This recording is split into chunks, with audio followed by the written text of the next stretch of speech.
Join అవుతున్నా అంటే అప్పటికి బీజేపీలో ఉన్న ఒక పెద్ద నాయకుడు నేను కాంగ్రెస్ లోకి పోతున్నా, నువ్వు తొందరపడి నిర్ణయం తీసుకోదని పిలిచి చెప్పినారంట కదా. అవును, ఆయన ఇప్పుడు కాంగ్రెస్ లో ఉండు, కాంగ్రెస్ లో ఉన్నాడు ప్రస్తుతం కాంగ్రెస్ పార్టీ ఎమ్మెల్యే. నిజమేనా అది? నిజమే. ఎందుకంటే ఆయన అంటే మెచ్యూర్డ్ పొలిటీషియన్, సీనియర్ పొలిటీషియన్.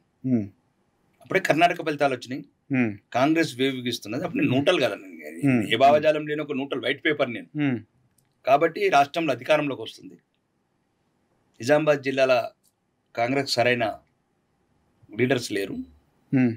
నువ్వు వస్తే నీకు అన్ని రకాలుగా ప్రధాన బాధ్యత అప్పచెప్తాం. ఒకటి అక్కడ ఉన్న పార్టీ నుంచి కూడా వచ్చింది, అంటే ఇంకా ఒకసారి రాలేదు, 10 సార్లు వచ్చినాయి. కాంగ్రెస్ గవర్నమెంట్ వస్తే మంత్రి కూడా హామీ ఇచ్చినారంట. అవును, అది కూడా క్యాబినెట్ మంత్రి ఇచ్చారు. ఎందుకు కాంగ్రెస్ ఎందుకు చూస్ చేసుకోలే? అక్కడ కాంగ్రెస్ చెడ్డదని కాదు. మీరు రెడ్డి, కాంగ్రెస్ కూడా రెడ్డిస్ పార్టీ.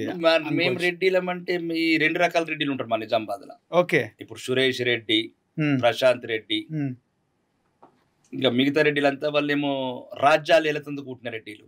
ఓకే, మేము కాపు రెడ్డిలం. కాపురెడ్డిలు అంటే గడ్డి కోసుకొని వ్యవసాయం చేసుకొని బర్ల పాలు పిండుకుంటాం. ఓకే, అంటే మాకు ఇంకా మిగతా అన్ని కులాలు కలిసి ఉంటాయి. మరి వాళ్ళు కలిసి ఉంటారు, రెడ్డిలు దొరలు అంటారు.